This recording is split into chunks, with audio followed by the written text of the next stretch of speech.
जीव और शरीर का जो संबंध है वह अनादिकालीन संबंध है। अतीत अनंत काल व्यतीत हुआ है, वह शरीर के साथ ही व्यतीत हुआ है। वस्तुतः यह जो संबंध है, कहीं बीच में इसका संबंध हुआ हो शरीर के साथ आत्मा का, ऐसा नहीं। किंतु बीज और वृक्ष की जो परंपरा है, उसी प्रकार इसकी परंपरा चली आ रही है। विकल्प मन में ये उठता है कि बीज पहला है क्या वृक्ष है? कोई कह देता कि बीज है, ये बीज बिना वृक्ष के बीज कैसा आया? और वृक्ष कह दें तो बिना बीज के वृक्ष का कैसा? तो परस्पर में एक दूसरे से इसी को बोलते हैं अन्योन्य आश्रित संबंध, इसी को बोलते हैं। इसी प्रकार शुद्ध परमात्मा तत्व पहले से हो फिर बाद में शरीर का संबंध हुआ हो, ऐसा नहीं। एक और विशेष बात है कि पुद्गल के साथ ऐसा घटित नहीं होता। पुद्गल द्रव्य परमाणु के रूप में परिणत हो जाता है, यानी स्कंद से भेद के माध्यम से परमाणु की उत्पत्ति होती है। भेदान अणु ऐसा कहा, किंतु वह अणु के रूप में वह पुद्गल आया है। यानी पुद्गल की जो स्वाभाविक पर्याय है वह अणु है, परमाणु है, किंतु पुनः स्निग्ध और रूक्षत गुण के माध्यम से वह स्कंद के रूप में परिणत हो जाता है। इस प्रकार जीव के साथ ऐसा संबंध नहीं जुड़ता कि एक बार यदि जीव स्वभाव के रूप में परिणमन कर गया, यानी एक बार कर्म से वह पृथक हो गया जीव, तो पुनः उस जीव के साथ कर्म का संयोग संबंध नहीं है। इसलिए ये जो संबंध हुआ नहीं, अनादिकाल से बीज और वृक्ष की तरह यह परंपरा चली आ रही है। महाराज फिर अनंतकालीन परंपरा चली आ रही है तो इसका फिर अभाव कैसा हो सकता है? हो सकता है। बीज और वृक्ष की परंपरा को विच्छिन्न करना है तो तरीका क्या है? तरीका यही है कि बीज को जला दो। भुना हुआ जो बीज है, काबुली चना, वह खाने के योग्य तो है, किंतु उसका वपन करोगे तो वह कभी भी अंकुरित नहीं होगा, क्योंकि वह बीजत्व उसका नष्ट हुआ है। अंकुरित होने की क्षमता उसकी समाप्त हो चुकी है, इसलिए वह अंकुरित नहीं हो पाएगा। तो बीज को जिस प्रकार नष्ट किया जाता, उसी प्रकार कर्म को नष्ट करो तो निश्चित रूप से आत्म तत्व पृथक होगा उस कर्म से अथवा शरीर से। इसलिए पैड़ी शील सहावो जीवं गानम अनाय संबंधो कणयो वले मलम वा तानत्यथम स्वयं सिद्धम कहा। तयो अस्तित्वम स्वयं सिद्धम। उन कर्म का और आत्मा का, इन दोनों का अस्तित्व स्वयं शुद्ध है और वह अनादिकालीन संबंध है। उसकी आदि नहीं, नो बिगनिंग, बिगनिंग लेस है किंतु एंडलेस नहीं, अंत हो सकता है। यदि वह भव्य है तो वह उस आत्मा से कर्म पृथक हो सकते हैं, उसको मुक्ति मिल सकती है, क्योंकि मोक्ष प्राप्त करने की योग्यता जिसके अंदर है वह मुक्त हो सकता है। अब देखो, सोचने की बात है, ऐसे अनंत जीव हैं संसार में जो भव्य हो करके भी अभी तक मुक्ति नहीं पाई। आप भव्य है क्या? भव्य है, हम तो मोटे रूप से तो भव्य ही कहेंगे। और दूसरी बात यह है कि महावीर भगवान को निर्वाण प्राप्त करके समय कितना हुआ है? 2500 कुछ वर्ष हुए हैं। इसके पहले वो भव्य थे क्या? नहीं, भव्य थे तभी तो मुक्त हुए, किंतु भव्य होते हुए भी अनंत काल तक इसी संसार में रहे। उसी प्रकार अपन भी रह रहे हैं। तो कभी भी यह संसार अंत को प्राप्त नहीं होगा, क्योंकि यह अनंत काल तक यह संसार बना रहेगा और ये संसार में रहने वाले भव्य जीवों की संख्या भी अनंत की संख्या में बनी रहेगी। जब कभी भी देखो तो वहाँ पर यहाँ भव्य जीव पाए जाएंगे, महाराज उनको मोक्ष कब मिलेगा? सबको नहीं मिल सकता एक साथ, क्योंकि नाना जीवों की अपेक्षा से संसार का कभी न अंत हुआ न होगा, यह सिद्धांत है। एक जीवापेक्षया, एक जीव के अपेक्षा से संसार का विच्छेद हो सकता है। आप चाहो तो आपका विच्छेद होगा, किंतु सबका विच्छेद करा दो महाराज, हमारे हाथ में होता तो हम पहले ही मोक्ष चले जाते, फिर वह आपको मोक्ष बाद में दिलाते। दिलाने की बात नहीं है, मुक्त होने की बात है। स्वयं मोक्ष को प्राप्त करना चाहें, जिसको बंधन ही इष्ट है, तो उसके लिए मोक्ष कैसे संभव हो सकता है? बंधन को आप अच्छा बनते हैं और 2-3 दिन बाद रक्षा बंधन आ रहा है। रक्षा के लिए बंधन की आवश्यकता है, किंतु वैसे देखा जाए कि बंधन, ये संसार का बंधन अनादिकालीन बंधन है, इससे ऊपर उठने की बात करो। क्योंकि प्रकृति है, प्रकृति कहो, शील कहो, स्वभाव कहो, ये एकार्थवाची शब्द है। इसलिए कर्म की एक प्रकृति है, उसका स्वभाव है। ज्ञानावरणी प्रकृति का अर्थ क्या होता है? ज्ञान को आवरणित करने की क्षमता जिस कर्म में हो, उसका नाम ज्ञानावरणी, उसका वह स्वभाव है, उसका वह कार्य है। उसमें प्रकृति पड़ी है, किसके द्वारा? जीव के द्वारा। वर्गनाएं जब तक, कर्म की वर्गनाएं जब तक रहती हैं आत्मा के साथ संबंध को लिए हुए, उनका कर्म के रूप में परिणमन होना बिना निमित्त के संभव नहीं। और आत्मगत रागादि भावों के निमित्त को लेकर के ही ये सारी वर्गनाएं कर्म के रूप में परिणत होती हैं। इसलिए द्रव्य कर्म के लिए भाव कर्म कारण के रूप में उपस्थित होता है। बिना भाव के द्रव्य कर्म का आश्रव संभव नहीं। महाराज कर्म का आश्रव होता है, होता मत कहो, आश्रव किया जा रहा है, अपने आप नहीं होता। अपने आप यदि बंद होता है तो अपने आप उसका विच्छेद भी हो जाएगा। अपने आप रोग आता है तो अपने आप रोग निष्कासित भी हो जाएगा। ऐसा नहीं, रोग जो आया है तो उसमें गड़बड़ी आपने की है, रोग के लिए निमंत्रण आपने दिया है।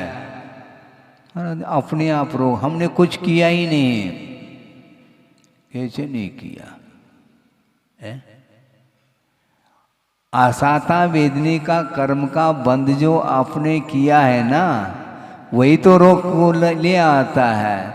ये नहीं, अंतरंग कारण की ओर आपके दृष्टि नहीं जा रही है, और अंतरंग कारण जो कर्म है वह उदय में आता है, तो उसके लिए और सामग्री उपस्थित वह कर देता है। जिसका निषेध किया है उसी को ग्रहण करने का भाव आता है। डॉक्टर साहब ने जिसका निषेध किया, जो परहेज बताया है, उसी के प्रति रुचि जागृत और होती है। कफ बन गया है, दही रुच रहा है, उसको खटाई रुच रही है, तो ठीक है, फिर दवाई मत लो, खटाई लेते चले जाओ। है ये इसलिए परहेज जिसका निषेध है वही करता है। ये संसार का स्वरूप है, स्वभाव है, उसकी वह प्रकृति है। जिसका आगम में निषेध किया है वही करना प्रारंभ करता है। राग मत करो, राग ही इष्ट है उसके लिए। हाँ, राग मत करो तो राग करता है, द्वेष मत करो तो द्वेष ही करता है। वो स्वयं मोल ले रहा है बंधन को, बंधन उसको इष्ट है ऐसा लगता है। नहीं महाराज हमें इष्ट नहीं है। हम ये पूछना चाहते हैं आप दुखी हैं क्या? सही सही बोलना है, दुखी है क्या आप? यदि दुखी नहीं है तो उपदेश की आवश्यकता नहीं। यदि दुखी है तो किससे दुख हो रहा है हमें बता दो, तो उससे परहेज बताएंगे हम परहेज नहीं करना चाहते हैं और दुख दूर हो जाए।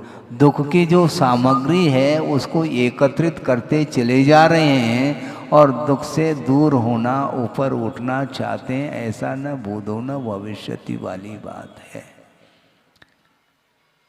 हाँ, बहुत कठिन है ये काम। तो कठिन तो प्रतिदिन यही विषय आता है और यही सामने रखा जाता। कब तक रखोगे महाराज? इससे संसारी प्राणी को भोग्य सामग्री से एलर्जी नहीं हो रही है, किंतु उपदेश के प्रति एलर्जी हो सकती है। कितने दिन वही सुना रहे हैं, वही सुनने के लिए हम बैठ जाते हैं। तो और क्या सुनाएंगे हम? आप दुनिया की बात आपको अच्छी लगती है तो हम दुनिया से ऊपर उठना चाहते हैं। हमारा कैसा कल्याण होगा हमारे प्रति? तो आपके प्रति तो हमारा अनुराग है, धर्मानुराग है, लेकिन आपका स्वयं का भी होना चाहिए धर्म के प्रति अनुराग है। संसार के प्रति तो अनुराग निरंतर, वह राग बढ़ता चला जा रहा है, उसमें प्रगाढ़ता आ रही है, राग कम नहीं हो रहा है। और हम राग को कम करने की बात कर रहे हैं। तो इसलिए जिसका निषेध करते हैं वही करता चला जाता है।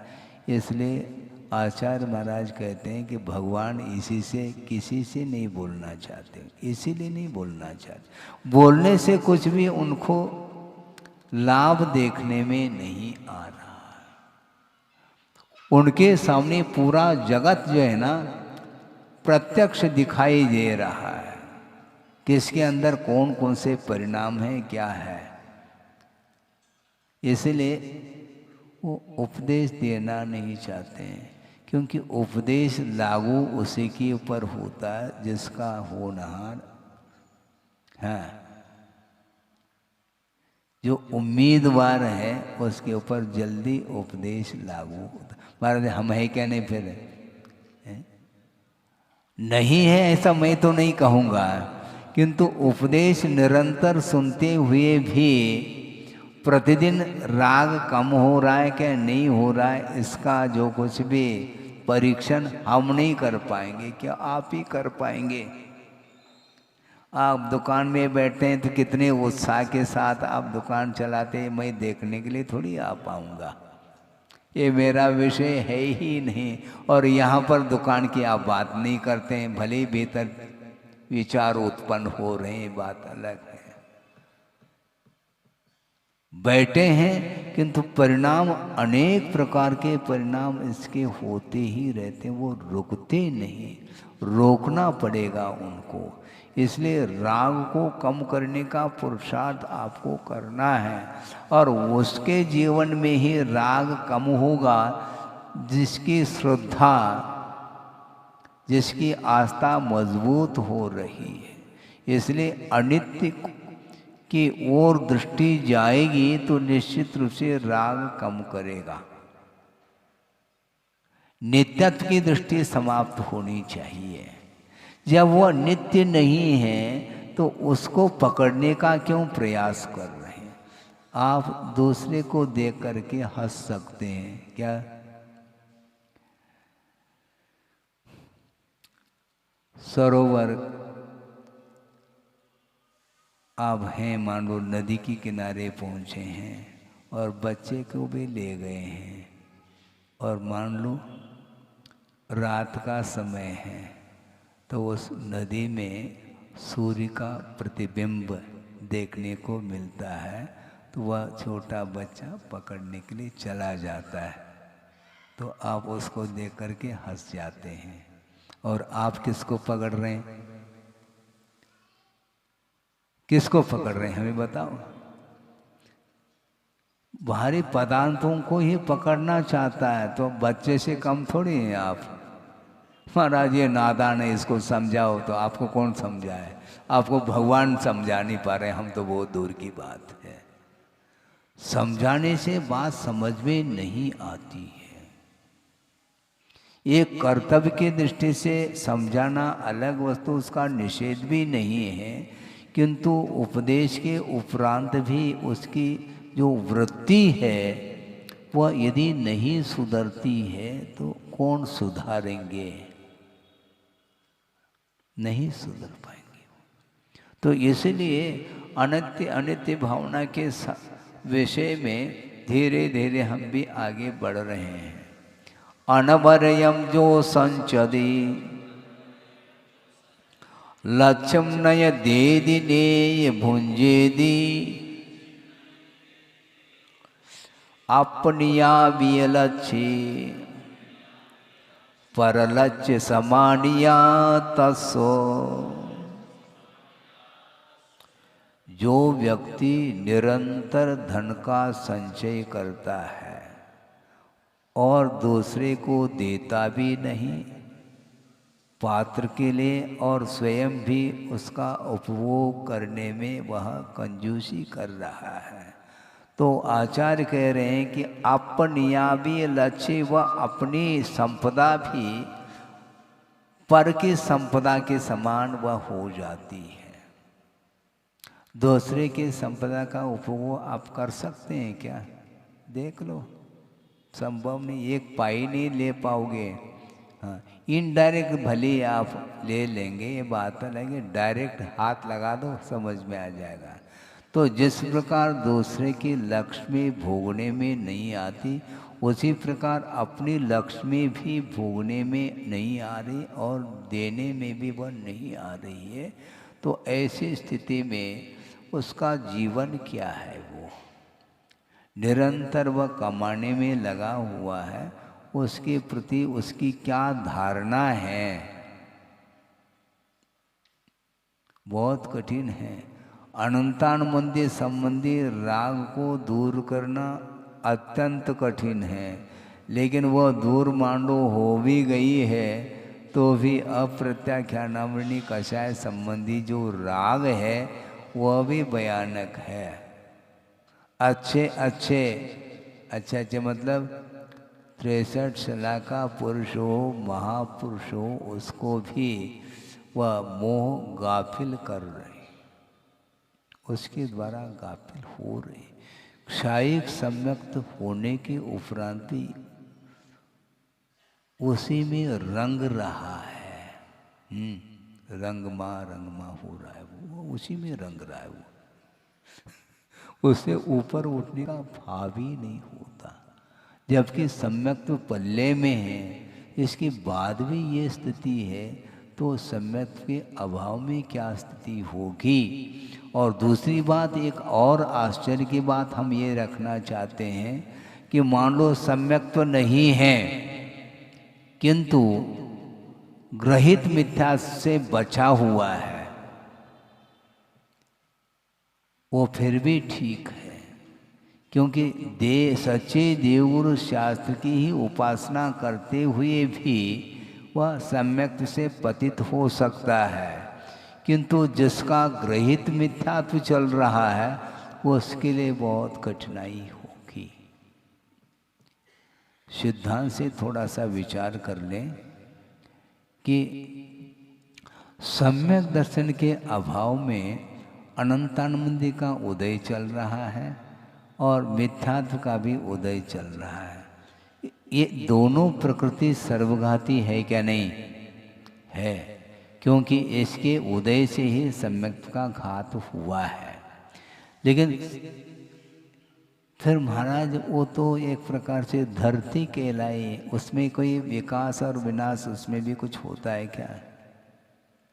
मिथ्यात्व गुण स्थान में है, उसका और भी कुछ विकास या विनाश हो सकता है। विकास तो फिर भी संभव है, विनाश उसका क्या होगा? है? हाँ खड़ा है, लेकिन फिर भी विनाश होता है, ध्यान रखो। क्या होता है? क्योंकि एक मिथ्या दृष्टि है, देवाई का बंद कर रहा है, एक मिथ्या दृष्टि है, नरकाई का बंद कर रहा है, दोनों मिथ्या दृष्टि। इसमें विकास विनाश है क्या नहीं? अभी तो कह रहे थे आप धरती पर खड़ा है, अभी कहाँ पहुंच गया वो? ये इसलिए तो कहना चाह रहा हूं मैं, मिथ्यात्व गुणस्थान में भी लेशा की भी जो परिणति होती है वो भी भयानक होती है। एक मिथ्यात्व की भूमिका में सप्तम पृथ्वी का बंद कर रहा है और एक मिथ्यात्व की भूमिका में देवायु का बंद कर रहा है। दोनों मिथ्या दृष्टि होकर के भी जमीन आसमान का अंतर है। हाँ, क्योंकि मिथ्या दृष्टि होकर के भी उसके लिए धर्म श्रवण कराया जा रहा है, तो उसके माध्यम से सम्यक की भूमिका में पहुंच रहा है। यही तो विकास माना जाता है। हालांकि जब तक वह अनंतानंदी और मिथ्यात्व का उदय रहेगा तब तक सम्यक तो नहीं आ सकता और वह सर्वघाती प्रकृति मानी जाती है। लेकिन सर्वघाती होते हुए भी उसका यदि मंद उदय आता है तो निश्चित रूप से उसका मुख विकास की ओर है। और यदि तीव्रता आ गई, वैसे ही सर्वघाती है, सर्वघाती में भी और तीव्रता आ गई तो गाड़ी रिवर्स होगी। रिवर्स क्या, उसकी पीछे की ओर ही गाड़ी जाएगी। तो इसलिए मिथ्या दृष्टि के लिए भी उपदेश देने के लिए कहा है, और बल्कि वस्तुतः देखा जाए मिथ्या दृष्टि के लिए ही उपदेश दिया जाता है। क्योंकि आप ही लोग तो बोलते हैं जो जाग रहा है उसको क्या जगाना, जो सो रहा है उसको जगाओ। तो आप जा रहे हैं, जाग रहे हैं क्या सो रहे हैं? आप जाग रहे हैं क्या सो रहे हैं? नहीं महाराज, आप बंद तो कर लो, हम जाग नहीं रहे, जा रहे हैं हम। आप जागने की बात करते हैं। अब मैं कई बार मतलब देखता रहता हूँ कि स्वाध्याय समाप्त होते 10 मिनट भी बैठने के लिए आपको फुर्सत नहीं है। गुरुदेव की पूजा नहीं, ये हो गया। जिनवाने की स्तुति तक किए बिना कई लोग चले जाते हैं, उनको ध्यान नहीं रहता कि कहाँ पर आए और क्या करना है।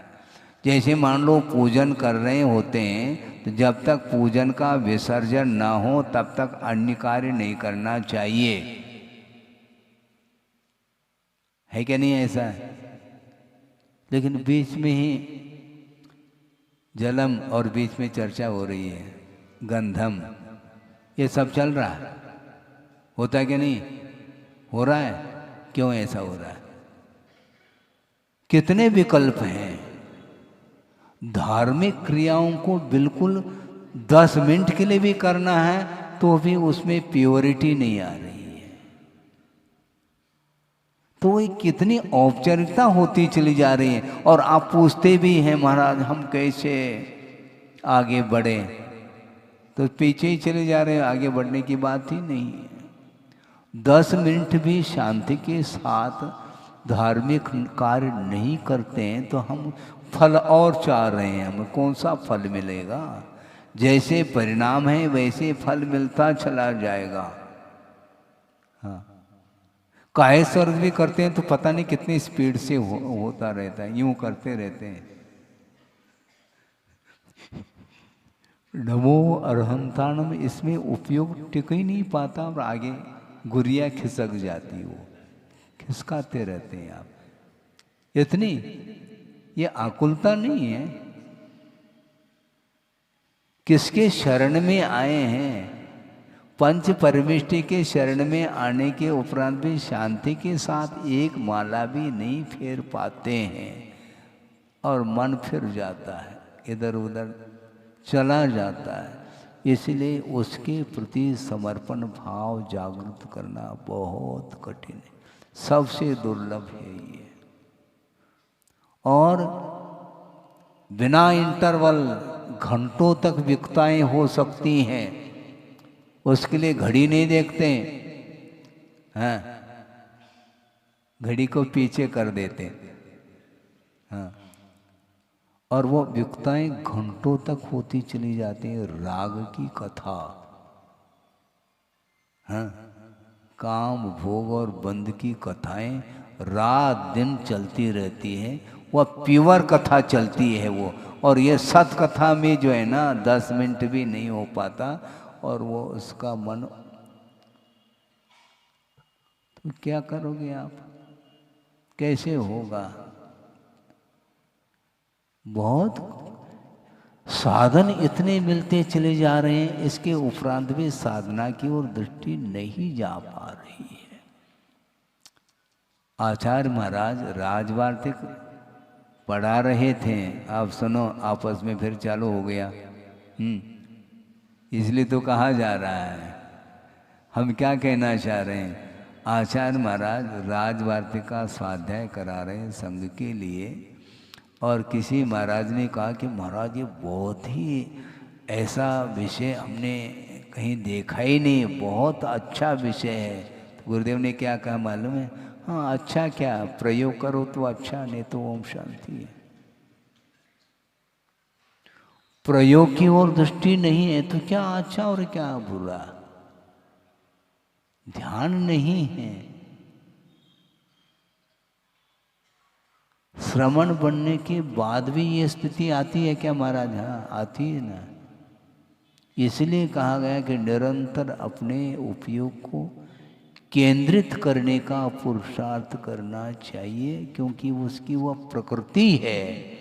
उपयोग स्थिर नहीं रह पाता क्योंकि अनादिकालीन संस्कार है।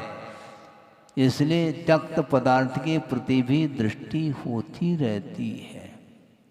एक प्रत्याख्यान नाम का एक आवश्यक है 28 मूल गुण में। मन में पहले बार बार विकल्प आता है, ये प्रत्याख्यान को क्यों रखा है? प्रत्याख्यान का अर्थ त्याग होता है ना। तो आहार के बाद आहार ठीक हो गया महाराज, और फिर बाद में कायेश्वर आदि करके भक्ति करके फिर बाद में प्रत्याख्यान चाहता हूँ, ऐसा बोला जाता है। प्रत्याख्यान का अर्थ क्या? त्याग होता है। अरे जब एक भुक्ति, यह भी एक मूल गुण है, और निरंतर एक ही बार हम जब वो आहार ले रहे हैं तो प्रत्याख्यान की क्या आवश्यकता है? एक ही बार आहार लेते हो तुम, किंतु आहार की चर्चा भी नहीं करना चाहिए, उसका प्रत्याख्यान ले। नहीं तो 24 घंटा उसी की चर्चा में यदि लीन हो जाओगे तो फिर प्रत्याख्यान त्याग कहाँ हुआ है? कवलाहार के अपेक्षा से एक बार आहार ले लिया, बाकी प्रति समय यदि उसी ओर यदि उपयोग जा रहा है तो वह ग्रहण ही तो कर रहा है मन के द्वारा। हाँ, कल किसी ने कहा था ना चर्चा के दौरान, महाराज मन के द्वारा ज़्यादा पाप होता है क्या, वचन के द्वारा या काय के द्वारा? है सुनो, अब एक ही बार आहार ले रहे हैं और मान लो उपयोग उस ओर जा रहा है तो पाप का अर्जन नहीं होगा क्या? रुकेगा क्या हुआ? आज तो बहुत ही अच्छा आहार मिला है, कल भी इसी प्रकार का मिल जाए, है? ये भाव आ सकता है क्या? नहीं। जब गुणस्थान से पतित हो सकता है, ये सिद्धांत सामने है, तो ये परिणाम होते हैं, तभी तो गुणस्थान से वो नीचे चला जा रहा है। गाड़ी रिवर्स क्यों हो रही है? वर्धमान चारित्र नहीं है हम लोगों का, तीर्थंकरों का जो चारित्र होता है वो वर्धमान चारित्र अर्थात निरंतर उसमें वृद्धि ही होती रहती है, उसका नाम वर्धमान चारित्र। और हीमान चारित्र का अर्थ गाड़ी रिवर्स है। ये होता है मन के माध्यम से आश्रव। यदि नहीं मानेंगे तो 108 जो आश्रव के द्वार है वह कैसे बन पाएंगे, हमें बता दो आप। अधिकरणम जीवा जीवाहा, जीवाधिकरण और अजीवाधिकरण। तो जीवाधिकरण के 108 भेद किए ना, समरंभ समारंभ आरंभ मन वचन काय, ये 3 योग, कृतकारित अनुमोदन और क्रोध मान माया लोभ, इसके अपेक्षा से 108 किए हैं। और क्रोध मान माया लोभ की जो वैरायटी है अनंतानुबंधी, अप्रत्याख्यानावरणी, प्रत्याख्यानावरणी, संजुलन, इनके साथ यदि और जोड़ेंगे तो संख्या और बढ़ेगी। तो इसीलिए इन सबके माध्यम से आश्रव होगा। व्रतियों के हिसाब से कह रहा हूँ, गृहस्थ के लिए नहीं। मान लो घर में है किंतु व्रती है, तो मान लो उसने उपवास कर लिया, क्योंकि प्रोष्ठोपवास करता है। अब प्रोष्ठोपवास के लिए वह उपवास कर लिया, तो अब क्या 24 घंटा फुर्सत है, एक साथ काम कर लें हम, कल का भी, परसों का भी, नरसों का भी, बस सब 7-8 दिन का काम अच्छे आराम से। अब कुछ काम है, अब बनाना नहीं है खाने के लिए, किंतु कल क्या बनाना, परसों क्या बनाना, ये सारा तालिका, इसकी तालिका लिस्ट है उसके सामने, वो सब कार्य कर रहा है। तो क्या बनाना, बनाया कुछ नहीं, क्या बनाना, ये प्लानिंग, विथ प्लानिंग चलता है वो। तो इसके द्वारा आश्रव होगा, ये ध्यान रखो। बनाया क्या तुमने, नहीं बनाया, बनाने का भाव है क्या नहीं, क्या बनाना, और फिर उसके लिए सामग्री कितनी एकत्रित करना, ये समारंभ और आ गया। और आरंभ की अपेक्षा से तैयारी करके रखना, ताकि पारणा के दिन समय पर भोजन करना है। तो अभी से ये विकल्प तो है उसके अंदर। तो इसके द्वारा आश्रव होगा क्या, नहीं, क्यों पंडित जी, होगा? हाँ, होगा। सुनो तो गड़बड़ कुछ नहीं है। आप निश्चिंत कैसे रहोगे फिर 100 साल का सोचो, फिर गड़बड़ तो होना ही है, हैं? तो इसीलिए उस उपवास के दिन, उपवास का अर्थ क्या होता है, चारों प्रकार के आहार का त्याग का नाम उपवास है, ये तो है ही। लेकिन वस्तुतः उपवास का दूसरा अर्थ भी है। उपवास, वास का अर्थ होता है रहना। कहाँ रहना, उप अर्थात निकट, किसके निकट, आत्मा के निकट रहने का नाम उपवास है, ध्यान रखो। उपवास गड़बड़ हो रहा है तो उपवास मत करो। फिर उपवास में क्या गड़बड़ होता है, उपवास के दिन तो और अच्छे ढंग से पंच परमेष्टि की आराधना करो, स्वाध्याय करो, तत्व चर्चा आदि करो, वियुक्ताओं से बचो। इसके लिए कहा गया, वो छोड़ करके वो शुरू हो जाता है। तो इसलिए इसके माध्यम से आश्रव होगा। खाया नहीं, पिया नहीं, ग्लास फूट गया तो बिल लाओ। अभी खाया बिल्कुल नहीं है और गिलास अपने हाथ से फूट गया, मान लो, बिल ले आओ। हमने खाया कुछ भी नहीं, गिलास तो फोड़ दिया तुमने, 12 आना।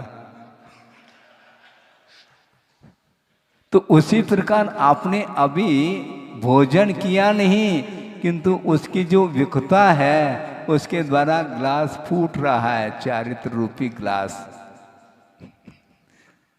बहुत कठिन है ये। महाराज बहुत कठिन है, फिर तो ऐसा इतना सस्ता थोड़ी है, सरल थोड़ी है। प्रति समय किसी न किसी निमित्त को लेकर के परिणाम होते ही रहते हैं। इसलिए संसार के लिए कारणभूत जो विकल्प हैं, उन विकल्पों से ऊपर उठने के लिए कहा, और एक दिन भी नहीं ऊपर उठ पा रहे हैं। और बोल क्या रहे हैं सामायिक पाठ में, सर्वम निराकृत विकल्प जालम। और इधर करें गड़बड़ हो जाता। क्या गड़बड़ हो रहा है मुझे बताओ। जितने भी सांसारिक विकल्प हैं उनसे ऊपर उठने के लिए कहा जा रहा है। यदि निलीयसे परमात्म तत्व त्वम, तुम परमात्म तत्व में लीन होना चाहो तो सारे सारे सांसारिक विकल्पों से ऊपर उठ जाओ, ये कहा जा रहा है। व्रति प्रतिमाधारी, पुराण तो थोड़ा पढ़ लो, अनुप्रेक्षा तो काफी कर रहे हैं आप, लेकिन प्रयोग की दृष्टि से कहा जा रहा है।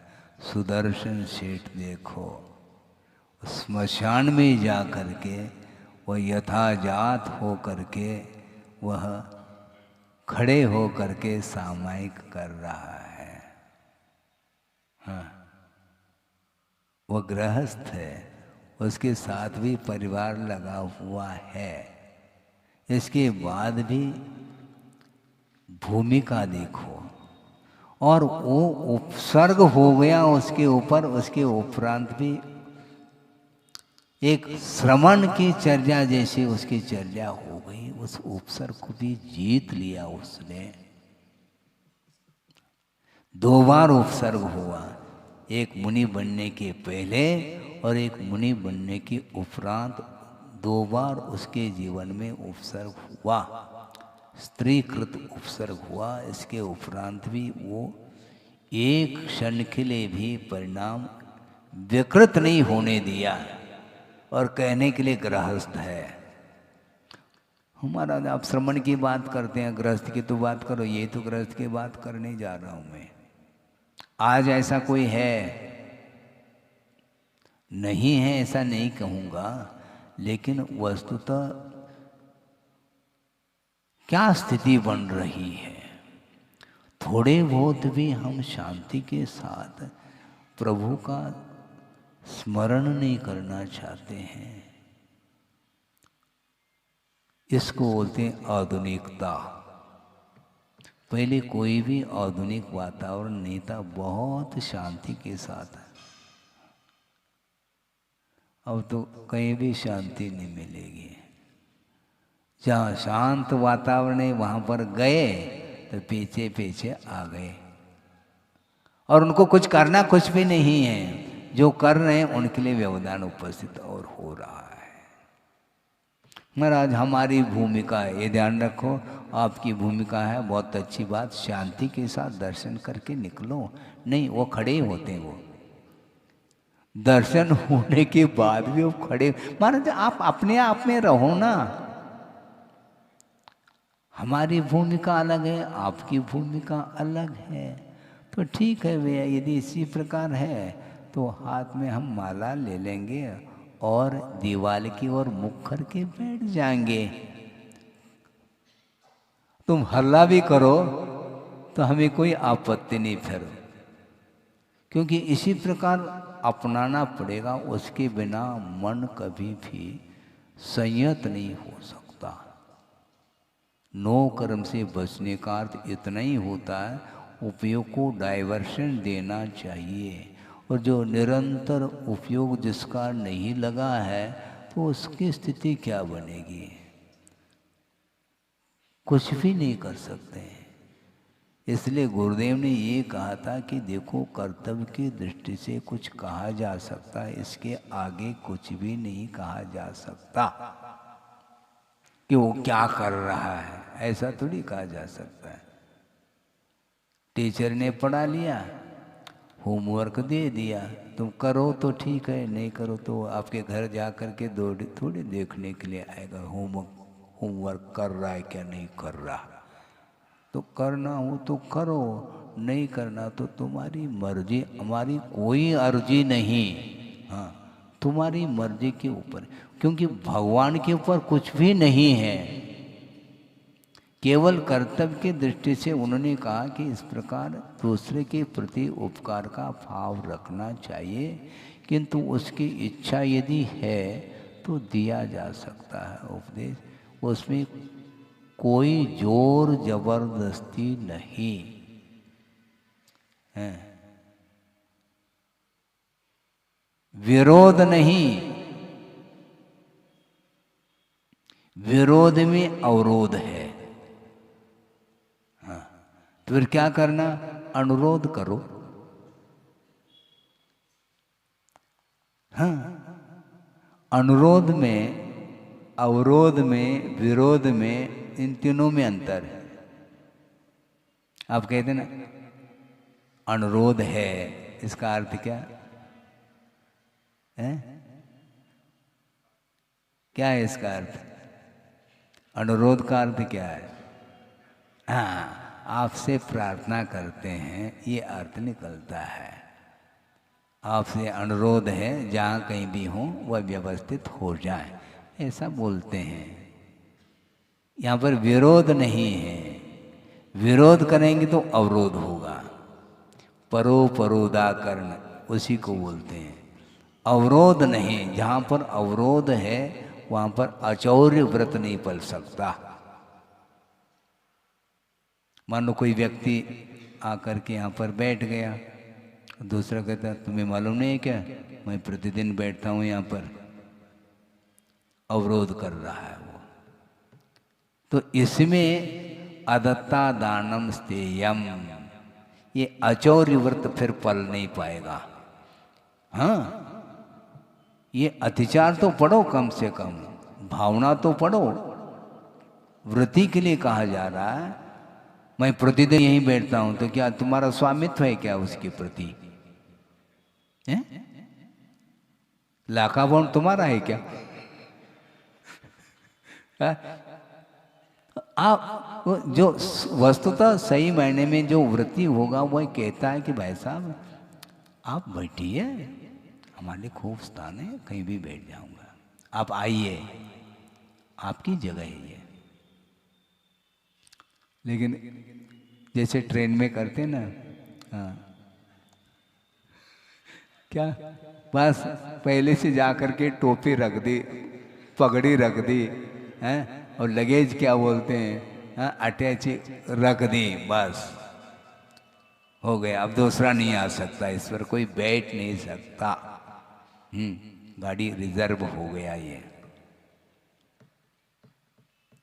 तो ऐसा व्रती तो नहीं करेगा, न करना चाहिए, क्योंकि पर वस्तु के प्रति इतना स्वामित्व भाव रहना नहीं चाहिए, क्योंकि वह अनुवृत्ति है। इसका अर्थ ये थोड़ी कि मैं अनुवृत्ति हो तो मैं करते ही चले जाऊं, उसमें भी दोष लगते हैं, क्योंकि महावृत्ति की ओर उसकी दृष्टि होनी चाहिए, भले वह अनुवृत्ति क्यों न हो, है? नहीं रहेगी।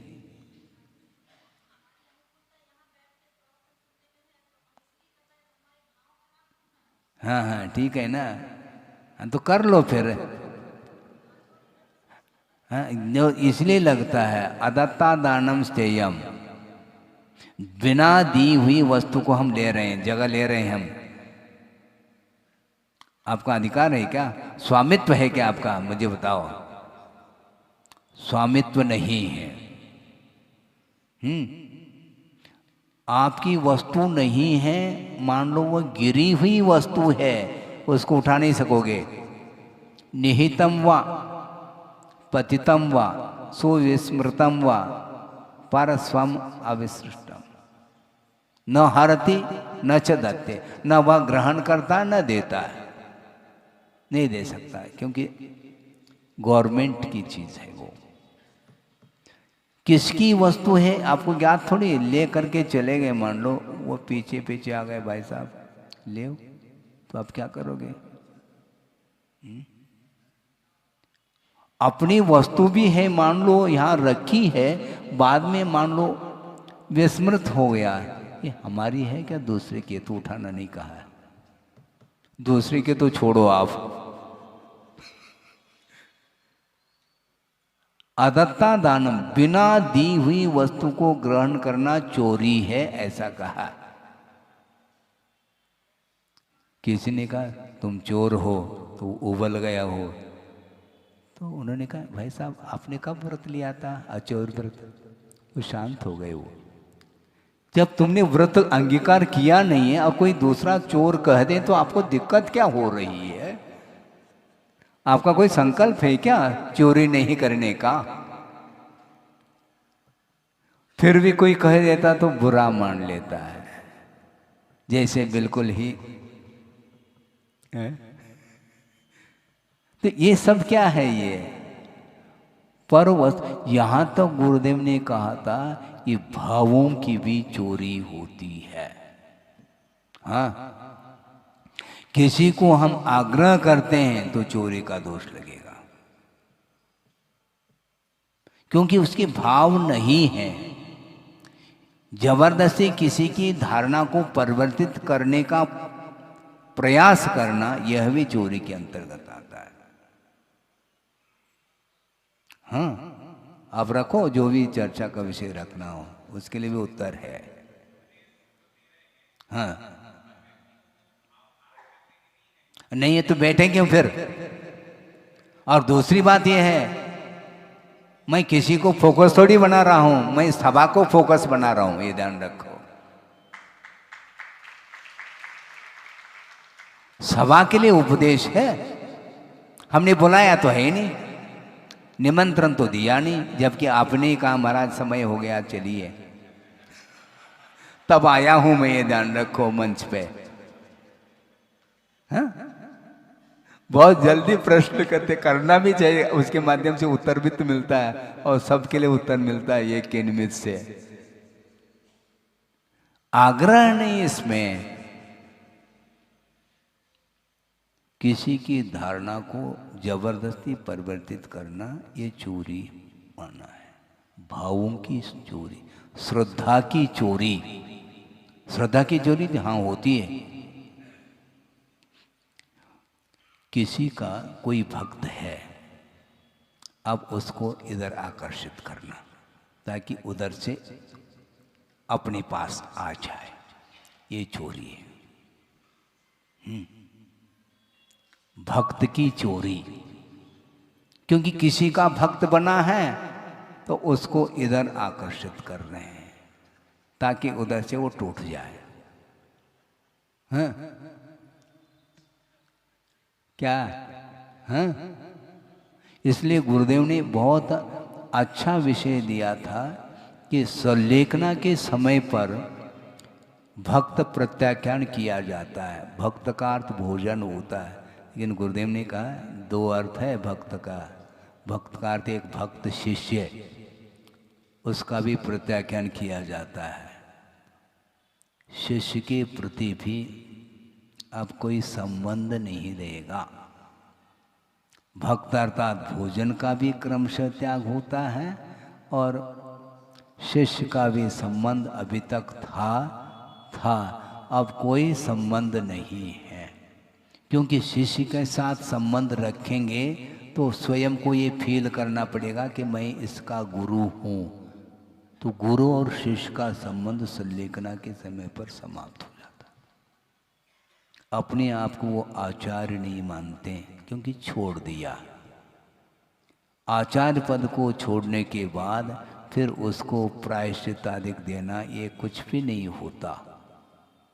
और सुना हमने, हम पहुंच तो नहीं पाए, 4 दिन बाद पहुंचे थे। उसके पहले योग सागर जी पहुंच गए थे, लगभग 15 दिन पहले पहुंचे थे, निर्व्यापक श्रवण।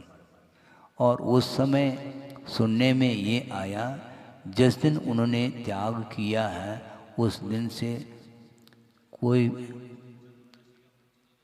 चतुर्दशी का प्रत्याख्यान ने दिया नहीं, प्रायश्चित उन्होंने नहीं दिया। प्रत्याख्यान के लिए पहुंच जाते तो प्रत्याख्यान नहीं देते वो। क्यों? उस स्टेज से हम मुक्त हो चुके हैं। हमारा अब कोई दायित्व नहीं, जो था जब तक तब तक हमने आगम के अनुरूप उसका निर्वाह किया है। अब मैं सामान्य साधक हूँ, मुनि हूँ, साधु हूँ, अब मैं आचार्य नहीं हूँ, ये स्थिति बनती है।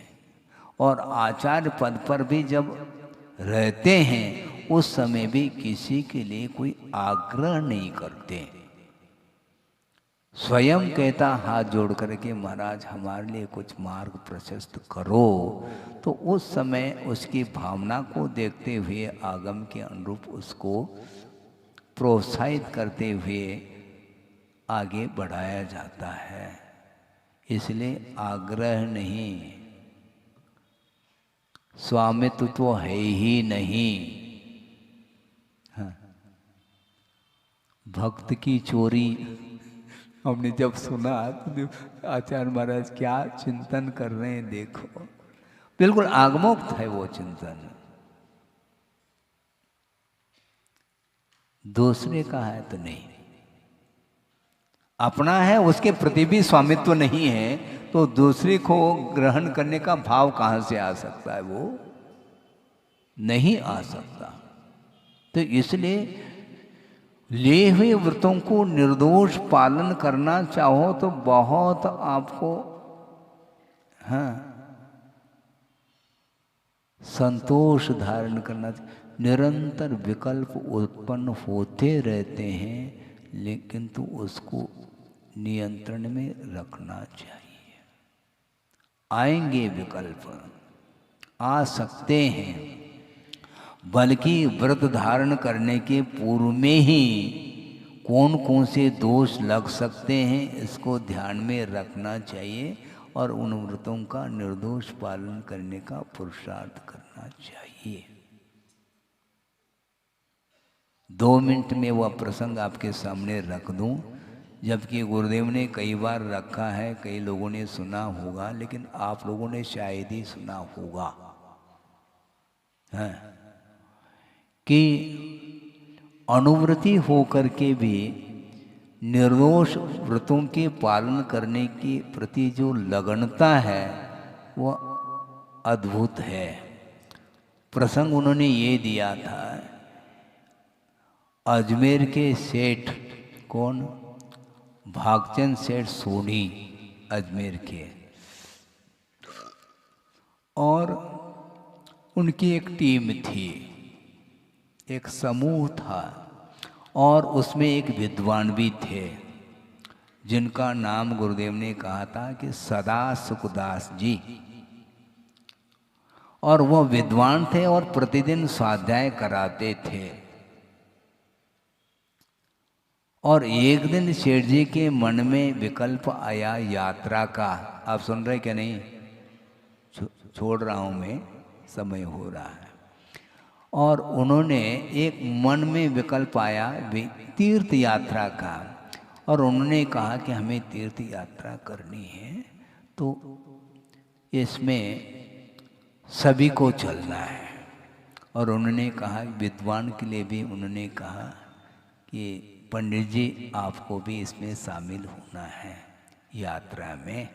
तो उन्होंने कहा कि सेठ जी मैं नहीं आ सकता।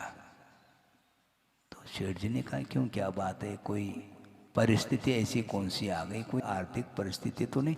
आर्थिक कोई परिस्थिति नहीं, फिर क्यों नहीं आना चाहते? हमने दिग्व्रत लिया है, हमने देशव्रत लिया है, इसलिए हमें यात्रा का विकल्प नहीं है। अब सोचो, सुन रहे हैं आप? इसको बोलते हैं निर्दोष चर्या पालन के प्रति इतनी लगन से, जबकि यात्रा के निमित्त से वो बुला रहे थे सेठ जी, कोई सांसारिक काम करने के लिए थोड़ी जा रहे हैं। इसके उपरांत भी उनका ये कहना था हम नहीं आ सकते, हमें यात्रा का विकल्प नहीं, क्योंकि वंदना ही तो करना है ना, यहीं पर बैठे बैठे हम वंदना कर लेंगे। किंतु गाड़ी में बैठ करके और जो दिग्व्रत हमने लिया है उसका उल्लंघन करने के लिए कहाँ आगम में लिखा है? सुन रहे क्या नहीं? तो इसको बोलते हैं लगनशीलता। क्योंकि गाड़ी से जाएंगे तो मर्यादा के बाहर जो कुछ भी हिंसा होगी उसका दोष आएगा, और मर्यादित क्षेत्र में जो कुछ भी हो रहा तो ठीक है, क्योंकि उसकी अपेक्षा से कोई विकल्प है ही नहीं। किंतु इस मर्यादा के बाहर मैं मन वचन काय से कृत कारित अनुमोदन से किसी भी प्रकार से कोई कार्य सांसारिक नहीं करूँगा, न और कोई कार्य करूँगा। क्योंकि वहाँ तक जाएंगे तो वाहन का प्रयोग करना पड़ेगा, तत्संबंधी हिंसा होगी। ये सारा सारा विषय जब उन्होंने रखा तो हमने सोचा कि ये गुरुदेव ने कई बार सुनाया कि इस प्रकार व्रतों के पालन करने के प्रति निष्ठा है। तो कैसे करेंगे महाराज? विशुद्धि बढ़ाओ महाराज। विशुद्धि कैसे बढ़ाए? आपकी विशुद्धि मैं बढ़ाऊं? तो मत मेरी विशुद्धि बढ़ाने से बढ़ जाएगा और घटाने से घट भी जाएगा। मतलब मैं घटाने बढ़ाने में मैं ये काम करूँगा क्या? विशुद्धि जो घट रही है और बढ़ रही है तुम्हारे पुरुषार्थ के द्वारा और प्रमाद के द्वारा। तुम यदि प्रमाद करते चले जाओगे तो विशुद्धि घटेगी, और अलर्ट हो करके निर्दोष पालन करने की यदि भीतर भावना जागृत होती है तो निश्चित रूप से उसमें विकास होता है। इस प्रकार अपने मन को नियंत्रित करने के लिए बार बार अनित्य के बारे में सोचना चाहिए। जब ये सारा सारा नश्वर है, जो भी पदार्थ दिखाई दे रहे हैं वह सब नश्वर है, तो किसके पीछे मैं क्या करूं? ये भाव आना चाहिए। ये उपदेश देते समय कम से कम थोड़े समय के लिए तो भिगाव तो आता है, क्योंकि मैं फेस रीडिंग भी करता रहता हूँ। एकदम आप भीग जाते हैं, लेकिन परिसर के बाद क्या भीगते हैं पता नहीं, छाता भीगता है, फिर आप नहीं भीग पाएंगे। बारिश हो रही तो छाता ही भीगता रहता, आप भीगते नहीं। यही होता है। डॉक्टर साहब हंस रहे हैं। अभी आप भवन में आप भीग रहे हैं और बाहर जाएंगे तो छाता भीगेगा, आप थोड़ी भीगेंगे। ऐसा नहीं, निरंतर जो है ना अपने परिणाम को सुधारने का पुरुषार्थ करेंगे तो निश्चित रूप से विकास रुक नहीं सकता। विकास यदि रुकता है तो अपने परिणाम के विपरीत परिणाम के द्वारा रुकता है, और अच्छे परिणाम आप जागृत करेंगे तो निश्चित रूप से विकास में कोई संदेह नहीं रहता। इतना ही पर्याप्त है। बोधि समाधि परिणाम शुद्धि स्वात्मोपलब्धि शिवशोक सिद्धि चिंतामणिम चिंतित वस्तुदाने त्वां वंदमानस्य ममास्तु देवी। परम पूजाचार्य गुरुवर श्री विद्यासागर जी मुनि महाराज की जय।